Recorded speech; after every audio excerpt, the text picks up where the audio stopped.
We're filming today for the Hamilton College Jazz Archive. It's a pleasure for me to welcome as my guest Charles Davis, saxophonist. Oh, thank you. It's a Welcome pleasure to being Hamilton. here. This isn't your first trip through upstate New York. No, it's not. Do you have to travel outside New York a lot to keep working? Well, travel is part of working. Mm-hmm. You know, sometimes it's to Utica. Excuse me. Recently, I was up in Williamstown, Massachusetts, during the 6 weeks of the summer, performing in a play. You're performing in a play. Well, I was playing the saxophone, Yeah. playing the saxophone Right. in the play. I didn't Right. have any actual lines. That sounds Oh. interesting.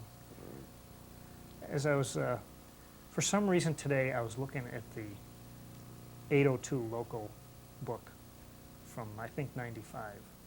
And I got curious, and I added up all the saxophone players in local 802, and it was over 1,300 players. No, yeah, well, that's only the ones that's in the union. That, I didn't even think about that. So can I guess that there's like extreme competition for work right in New York? Well, you could say that.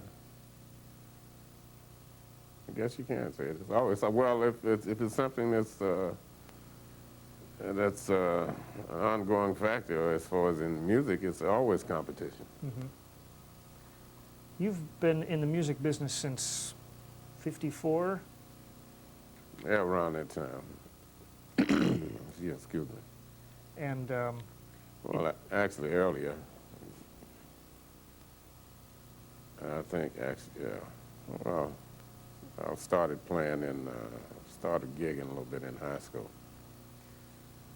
about what age were you, can you recall, when you decided that I think music is what I want to do for a living?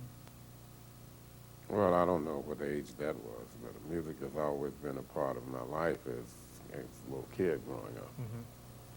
You know, listening to records, Duke Ellington, Count Basie,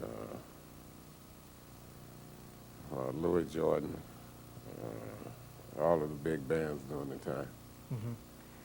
The jazz and big bands was, would you say that that was the popular music of the day when you were a kid? Well, let me think. It was mostly it was swing during that time. You know, Mm-hmm. not so much. Well, yeah, jazz, swing, whatever. It's hard to define when the name categories change. You know, jazz, bebop, swing, avant-garde, and whatever. Yeah, Now we have hip hop and whatever, but the names change. And Right. We have acid jazz. yeah, I don't know what that is. I haven't figured it out either.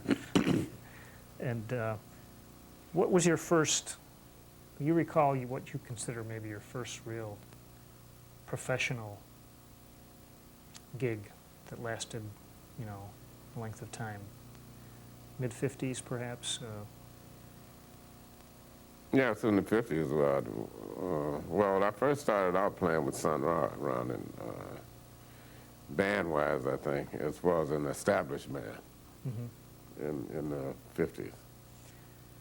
When people hear the word Sun Ra, if they know at all who he is, I think most of us probably think of the kind of outlandish trappings that went along with all the things he did. But when you started with him in the mid-50s, what kind of music was he doing then?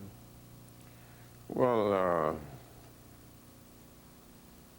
even without the outlandish trappings, as you say, he still played the same thing. He had come out of Fletcher Henderson's era, and then with that as time progressed, you know, the more the cosmic called him, the more he Yeah. dealt with that situation. But he was like with Fletcher Henderson, and we were playing jazz, bebop, whatever, you know. And he always had a mystical essence to his music anyway. Really, from the start, huh? You know, from the start. Yeah. How did you guys deal with that? Did you think he was simply eccentric? Did you find it interesting? Or, I mean, can you give me a clue as to how his fellow musicians?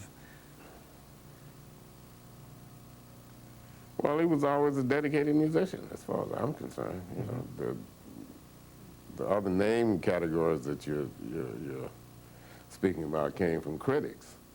You know, that was the outside area. In the inside area, he was a dedicated musician. He used to rehearse. We used to rehearse, and then he had singers he used to deal with, and then he used to write for show band, the dancers in the show band in a club called Club Davis in Chicago. So he was always busy with music. So that was the main focus of his life, was music. And Chicago had a pretty healthy jazz and blues scene when you were growing up. Wasn't your hometown, was it? But you ended up there? Well, I was a little kid. I came to Chicago from Mississippi, like a lot of other people.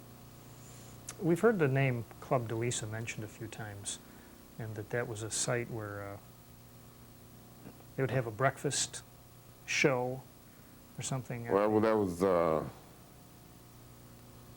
Monday mornings after Sunday night. In Chicago during that time, the clubs would close at 4 o'clock in the morning, 5 o'clock on Saturday morning, which was Sunday. So Sunday morning at 4 o'clock, clubs would close, and at 6 o'clock in the morning, they would have the breakfast shows from 6 to 8 and 9. Then after that, you would go somewhere and jam, and it was up playing music all the time. No kidding. All the time. And at that time, Joe Williams was working at the Club Davis. I know you had just mentioned Joe Williams and Count Basie Band, but he was working at the Club Davis at the time. Kind of the MC for those things, was he? MC, vocalist, you know, all-around utility person. Yeah. Well,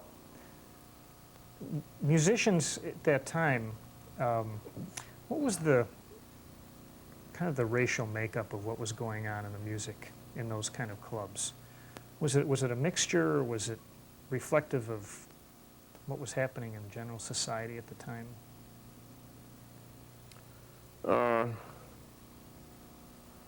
I guess so. It was a reflection of the times, you know, because at that time you had local 208, which was a black local, and I've forgotten the name of the white local. And then you had the south side and you had the north side. The south side was mostly black clubs. North side was mostly white clubs. But they kind of intermingled. You know, people would come at that time, although it was mostly like a segregated situation, but people would travel freely from one side to the other, especially in the music world. Yeah. The music world had little, for the most part, as I know of, in the jazz world, it was more of an integrated society, just like it is now. Yeah. They seem to, I guess, the music's helped to lead the way in that respect. I remember here recently when Jackie Robinson, they celebrated his 50th anniversary of breaking the color barrier in sports, but I think the music preceded that. Oh, yes, definitely. That was with the Benny Goodman trio, quartet, whatever it is, with Lionel Hampton and Connie Gall. What was this, 39? And then Billie Holiday with which band did she play with? Artie Shaw. Artie Shaw's band. You know, so they had a lot of different situations where music was in the forefront as far as that is concerned. What was your educational experience in music? Well, the main focus of my education was Walter Diet. I don't know if you're familiar with him. No. Well, this was from DuSable High School in Chicago, where a lot of musicians from Chicago was guided by this individual. Most musicians that came out of Chicago went to this high school.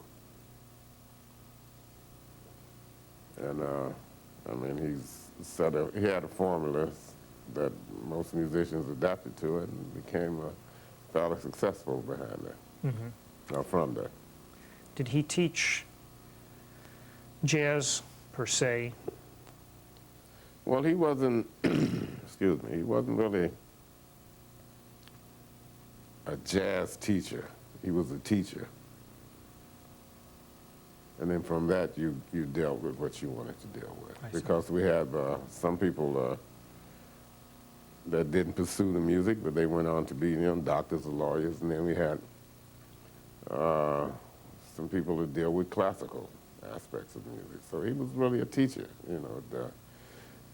The jazz or whatever that you want to deal with in life comes from you. So you have to get it from the teacher, and then you deal with the direction you want to go in. In Chicago in those days, there was a big blues scene too, but was blues considered to be a kind of music that socially was not up to the level of other music? Well, it's kind of hard for me to define that one, because blues is always a part of your life, as far as that's concerned. Well, there are different levels of performance if you want to look at it that way. I guess what I was thinking more of would going to the blues clubs in Chicago, was that something that was not considered acceptable to do by certain parts of society? Well, that's the same as jazz. Jazz had the same label. When people would go slumming, they would go to the speakeasies to hear jazz. So each faction of music goes through the same change, Right. or the same encounter. But I mean, today, if you want to hear some blues, you go to a blues club. Yeah. If you want to hear some jazz, you go to a jazz club. I mean, it's according to your religious beliefs now, which days you can go to the club. In looking at your information in a couple different books, starting in the late 50s, you went through an amazing list of playing with people at the time, Billie Holiday and Ben Webster. Yeah, those were great times. Yeah. Tell me about those times. And Dinah Washington. Yeah. You had quite an association with Dinah Washington, right? Yeah, well, I worked for her about two and a half years. And also, I don't know if it's on there, Clarence Henry, speaking of blues. I first came to New York with Clarence Henry, the Frog Man. The Frog Man. Yeah, I first came to New York with the Frog Man, and then I went back. That was one of my first observance of the in-person view of the Statue of Liberty. Oh. And then I said, well, I've got to come back here. So then I came back with Dinah Washington. But while in Chicago, I was lucky and fortunate enough to have performed with Billie Holiday for about 6 months on a local stint that she was dealing with in Chicago with Billie Holiday and Ben Webster. So Yeah. that was a pleasure.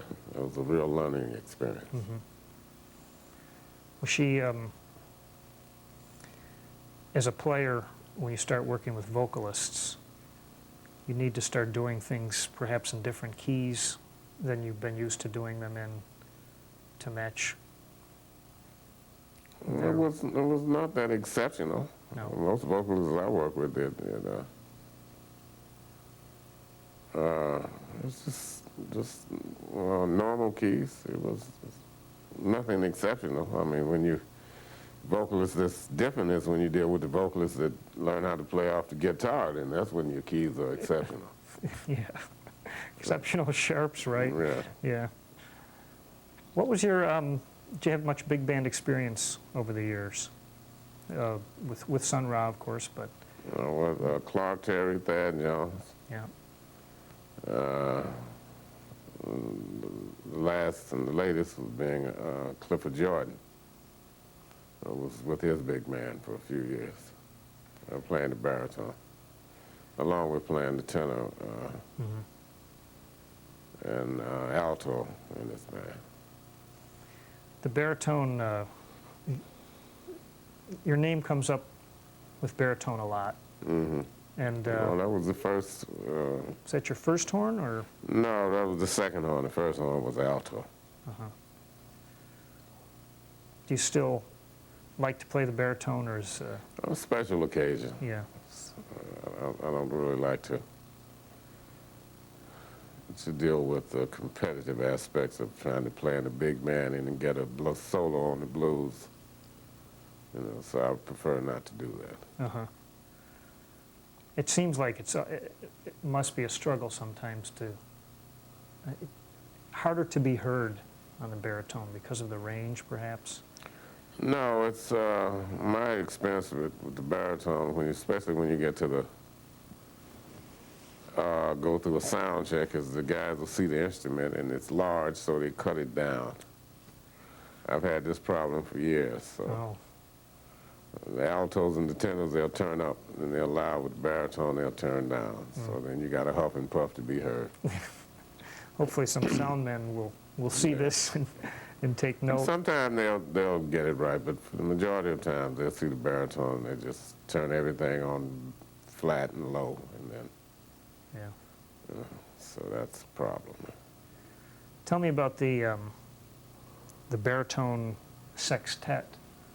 I was baritone retinue. Uh-huh.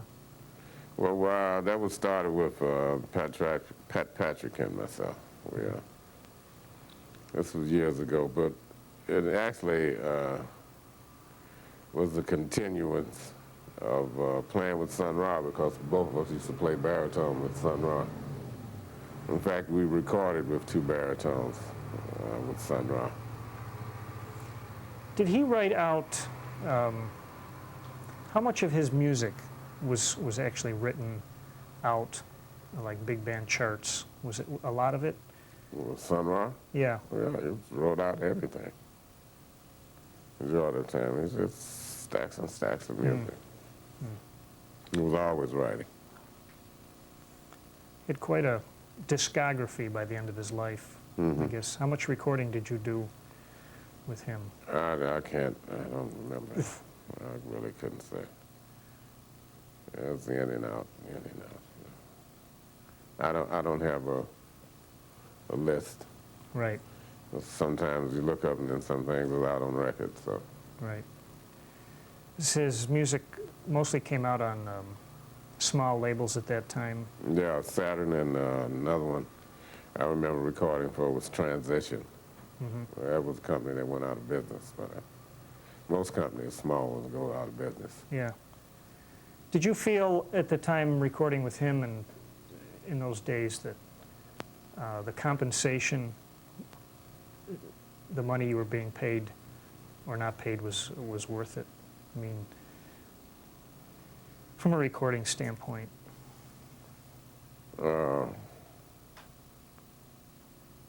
Well, I mean, that's a tricky question, you know.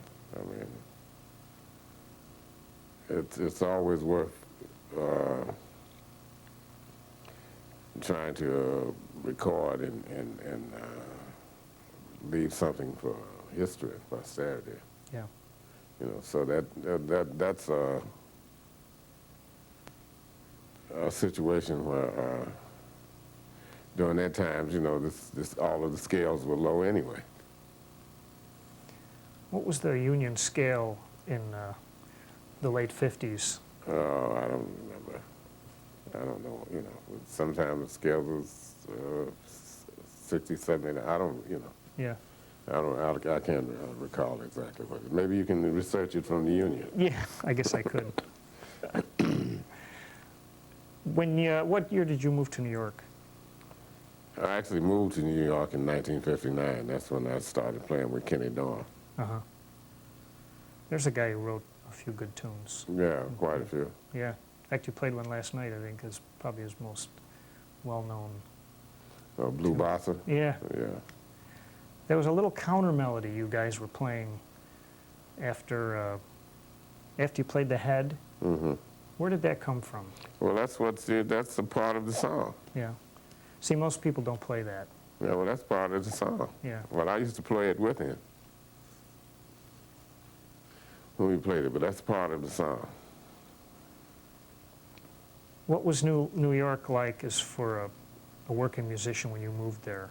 Was it a process of breaking in and getting your name around? And Yeah, it's the same as it is now, you Yeah. know, but it was heaven. It's fantastic. yeah. It's a great place to be. You still say that now? It's a great I place to be. still say it now. Yeah. It's a great place to be. You know, it's nothing like New York. Do you need to, you have an agent that books work for you, or you mostly book your own engagements these days? Well, sometimes the agent calls you, and sometimes I don't have a personal agent. I think God is my agent. Uh-huh. You know, but I've gotten calls from various agents Yeah. from time to time. If you had to place, I'm thinking of the effect of the church in jazz or black music in general. Do you have any views on how church music has affected what you play, or jazz, or gospel, that kind of thing? How has it affected what I play? Yeah, I don't think it has affected what I play. yeah. Could you describe the style of jazz you play? We were talking earlier just now about labels, trying to put labels on things. Mm-hmm. And is it possible to describe what you and Joe played last night, what you play down at Smalls when you visit the jam sessions there? Well, we're still playing what's given to us through the Bible of bebop. And Dizzy Gillespie and Charlie Parker and Fats Navarro and Kenny Dorham. And I think this is, I don't know if I'm playing it that well, but this is what I'm attempting to do. Uh-huh. Would you consider bebop the hardest kind of jazz to play? No, it is. And to develop it in that style is very, very difficult. And not run awry of the direction that you're supposed to take in it. Mm-hmm. Well, this could be a hard question, but as I was listening to you last night and the rest of the group, a question I get a lot about music is, what's a player thinking about? If you're playing what some critics say, inside or outside the changes, can you describe at all what you're thinking about when you're playing the changes, all the things you are? Or I told you it was a hard question. What I'm thinking about is I hope I get through this and get out of it, and thank you. Well, I don't know what, it's a hell of a mindset to answer what you're thinking yeah, at the time you're doing it, because you're thinking about what you're dealing with, and you're saying, oh boy, I wish I'd have practiced this better, or whatever. I don't know. It's just kind of hard to answer. it is. It definitely is. Do you still think about the chord changes, though? I mean, that's a pretty basic thing. Yeah, well, you have to relate to the chord changes and the sound. The chord changes are basic sound patterns, so you have to find various ways to deal with the sound as you go through the chord patterns. When you play, you did a blues number last night, I guess, Straight No Chaser, and to my ears, some of the changes you were playing were pretty adventurous. Oh yeah, well. So how do you choose? I'm going to pursue this. This is a hard question, I know, but how do you decide where to go if you're playing outside the change? Is there certain places you like to go that you can say, you know, I'm going to go up a major third, or is it less technical than that? Well, sometimes you go different places and nobody's home. And you have to leave that and go somewhere else where they'll let you in. So it's a procedure. It's something I'm working on. So it's I don't want to sound ridiculous or redundant, but that's my best answer. Sometimes it's a process. You know, sometimes sometimes it works and sometimes it doesn't. You know. Yeah. And most of it happens on the gig instead of in your practice room. Oh, when you practice at home, it's great. I mean, you're the king of your room. You know, until you bring it out. Yeah. And you find out you're just a peon. You know. Do you practice with accompaniment? Do you use any of these? I know nowadays they have all kinds of things that you can practice along to. No, because when you're playing, you don't have that. You know, so if you have a play along, and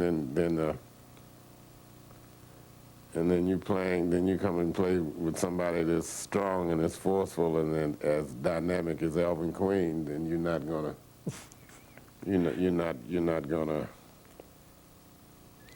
gonna have the same effect. So you have to learn how to deal with what you're dealing with on the spot. You have to sometimes readjust to what you practice with in your room or to play along is vastly different. Right. We were talking on the way up here about learning scales and learning what to do with them once you have them down. Are you a player who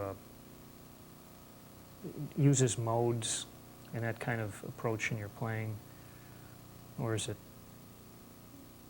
more what sounds good to your ear? Well, what is a mode? Sometimes I wonder. Ice cream a la mode or something. Well, everything comes from a scale, you know. So the more you know about scales, the more you know about the modes or whatever, you know. I mean, that's just a scale. That's one long ending sound. You know. So after a while, it gets kind of monotonous. So you have to learn how to put other little things in the mode, you know. It's like you say, ice cream a la mode. So you stick a little strawberry or cherry or whatever. Because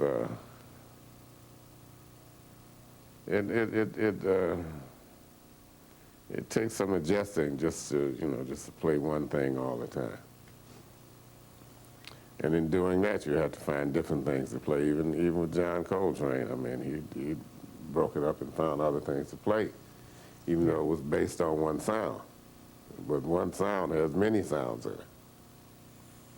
When you were, I suppose, in your formative years of playing the saxophone, where you had major influences and people that you like to listen to and emulate, perhaps?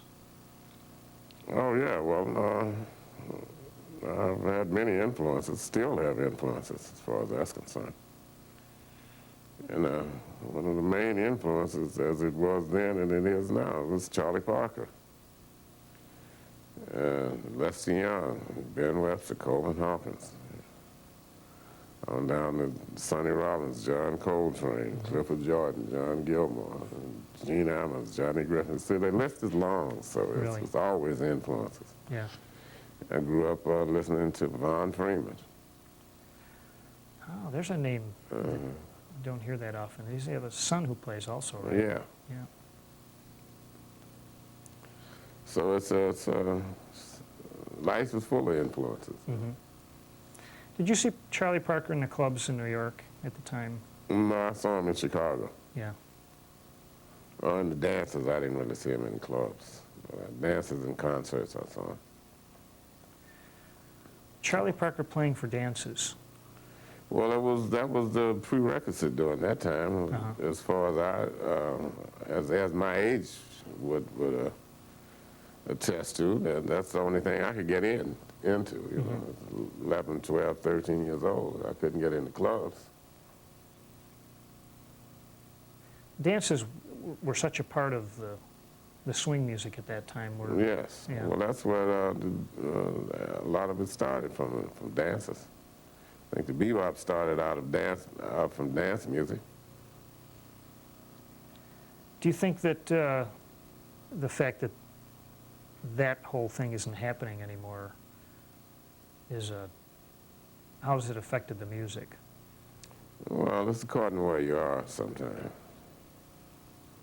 A lot of times people will dance, but the clubs don't allow you to dance. Yeah. That's the problem.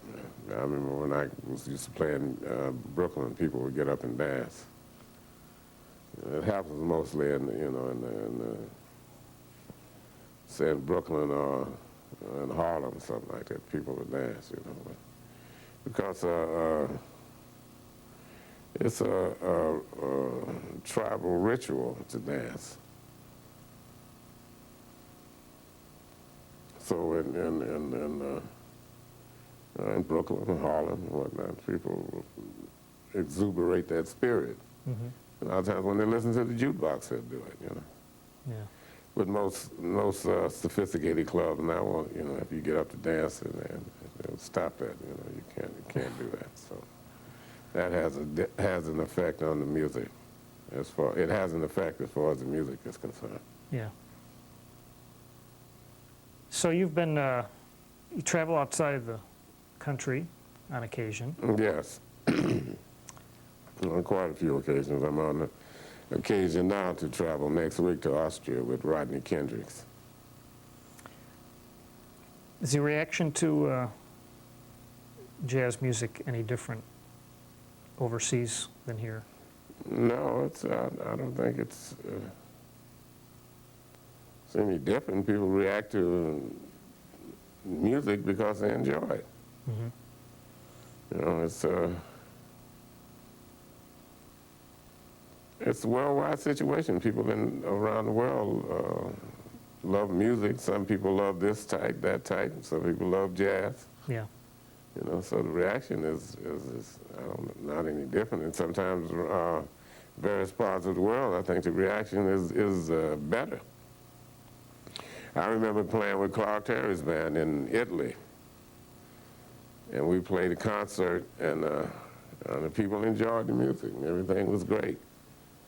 And we came out and we got on the bus, and all these people were standing around the bus, and I couldn't remember. I didn't seem to understand why. And then we got on the bus, and as we pulled off, and then they gave us another round of applause. As they stood out and waited until we were leaving, they'd give us another round of applause. So that was an astonishing event to me, just for the people would stop there and wait until you got on the bus and leave, and then just to give you another round of applause. Sounds like a nice experience. It is. It devastated me because I was flabbergasted, you know. Just to have people excited enough to want to do that. Mm-hmm. When you go overseas, do you sometimes get matched up with players from there? Because you don't always take a whole group. During the singles, yes, you deal with the rhythm sections from other countries. Or from that country, or people from other countries, as far as Europe is concerned. Do you find that musicians from those countries have basically learned the same jazz repertoire that we are familiar with? Yes, for the most part. Yeah. I was curious last night. You did All the Things You Are, but what was that tune that you guys were playing? It was a Kenny Dorham tune. The name of it was Prince Albert. Ah, I know I heard it and I could not place it. Yeah, well, it's some more Kenny Dorham. Yeah. I mean, that's a big part of becoming a performing jazz musician, I would guess, is just being able to play most of the night without music in front of you. Yes, well, that's true. Well, then again, Mark, you have to remember that speaking of Prince Albert and all the things you are, this was what was in the beginning as far as the repertoire was concerned. They started putting different melodies on standard tunes, so it was still a standard tune, but it was a bebop melody. Mm-hmm. So there was something there that the people could understand, even though they didn't understand. That they could still grasp the tune, that the background of it, Yeah, but that you had something new and different over the top of it. yeah. Yeah. Well, so that was just Prince Albert, Yeah. which was made, and that was 1949. It still sounds great today. Sure does. Yeah, so that was Kenny Dorham and James Moody with Max Roach's band. And I think they made it in an air raid shelter in Paris in 1949 when Kenny Dorham went over it, and Max Roach went over with Charlie Parker to Paris. There's Prince Albert in there, and there's another one that it's called Maxology that Kenny Dorham wrote. Uh-huh. So he's been a prolific writer for some time. Mm-hmm. You got honored by BMI, didn't you? Yes, that was in the mid-'80s. What was that for? Oh, that was for being in BMI for 25 years. Mm-hmm. Yeah. A lot of us, I think Miles Davis was there that night, during that afternoon. Yeah. Quite a few of us. There was a big picture of all of us. Miles Davis, myself, Ron Carter, a whole lot of musicians. Do you find that the way the record industry is set up these days is, do you feel that you get a fair slice of recordings and so forth that you do? Or are you kind of paid by the record, paid for the session, and then is that the end of it? How does that whole... Well, it's according to your contract, I guess. Yeah. I don't know. Every situation is different. I couldn't answer for everybody. Mm-hmm. But it's a little different on it's kind of, it's best to get as much money as you can up front, and then you're ahead of the game. This could be another hard question, but can you think back to the music job that was perhaps the farthest away from what you envisioned yourself doing?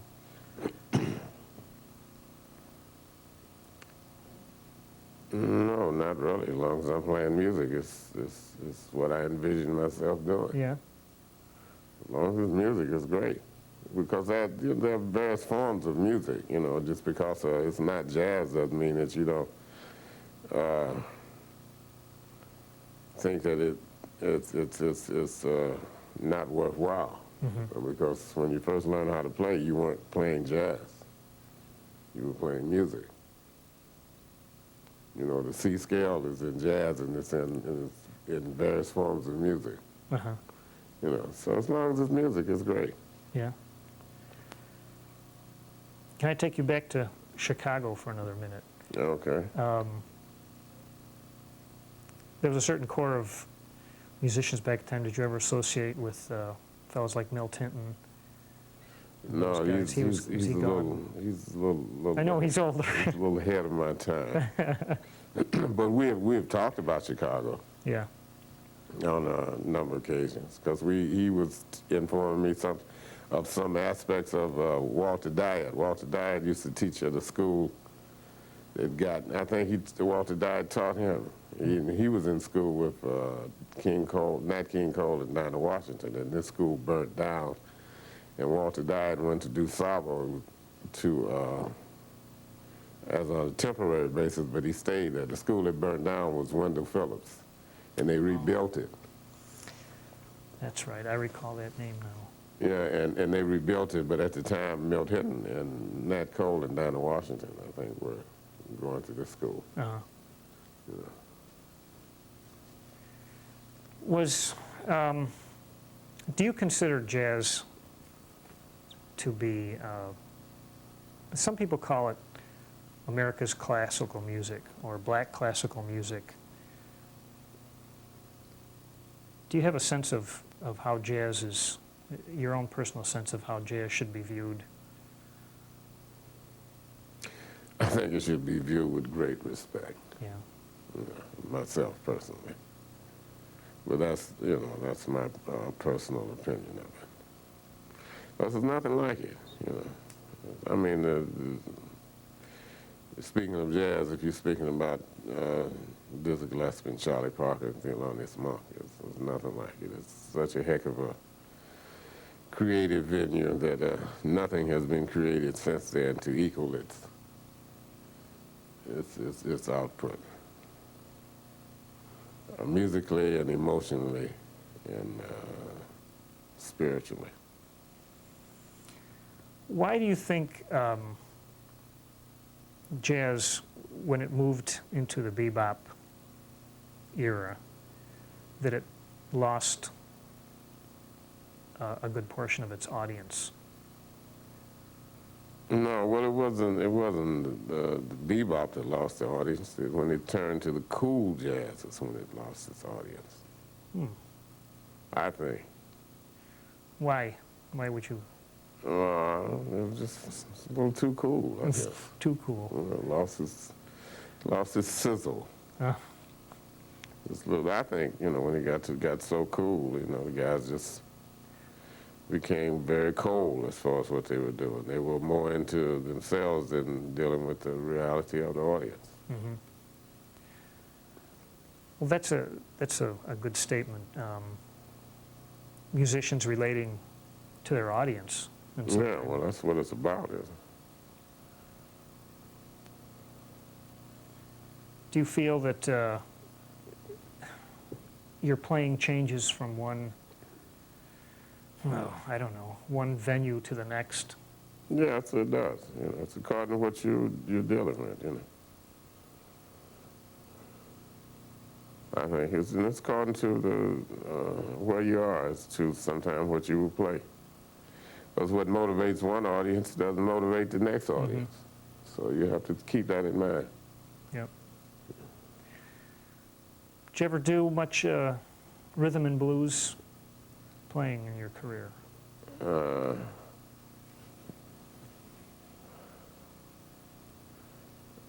Let's see, my Alzheimer's just kicked in. I'm trying to think. Let's see. Yeah, well, Clarence Henry was rhythm and blues, Yeah. I think. Clarence Henry. I played with quite a few rhythm and blues during the course of my career coming up. Did you ever feel you had to really do that honking tenor sax thing? Well, that was a part of growing up. Yeah. There was a lot of honkers. John Coltrane had to honk. Yeah. A lot of people had to honk. That was the tradition, honking and walking the bar. Right. And sometimes you were forced to do it. Sometimes you were forced to do it at gunpoint. So, Like. especially in Chicago, sometimes people put a gun out of you. Because they knew the solos, so you couldn't fool them. They knew the solos. The audience knew the solos. Uh-huh. They paid that much attention to the hit records. Everybody knew the solos. So I know this happened to quite a few different people. That they wanted to hear what was. They wanted to hear what was on the record. If you didn't know it, then you had to go home and learn it. You couldn't fool them. And people wanted to hear Flying Home. They wanted to hear the solo. Wow. They didn't want you to, if you couldn't play, then you'd get off of that. That's some kind of pressure. Yeah. They don't teach that in school, do they? No. They don't teach you that. And then once you walk the bar, they want you to walk the bar. You couldn't say that wasn't in your contract. It's time to walk the bar, it's time to walk the bar. They wanted to see, and that's another thing, people wanted to see a show. Yeah. It's showtime, then you had to come out and put on the show. You couldn't sit around and and be that cool that you couldn't put on the show. So, that's not my thing. Wow. So it's showtime, get up and put on the show. You want to get paid, you better do it. Yeah. You may do it and don't get paid. The guy put on the show laying on their back and playing the saxophone behind their back and anything to get through that. So. Yeah. Sound like a tough town. Yeah. Yeah. Well, that was the tradition during that time. Would you encourage young musicians to go into the field of jazz these days? What do you think is required besides being able to play? Well, endurance. You have to learn how to practice also. Because without the drudgery of practice, which practice is not as pretty as what's seen as a performer, or as you see a performer perform. You know, practice is a lonely art. It's very demeaning sometimes when you have to practice something over and over and over and over just to get it. Yeah, it was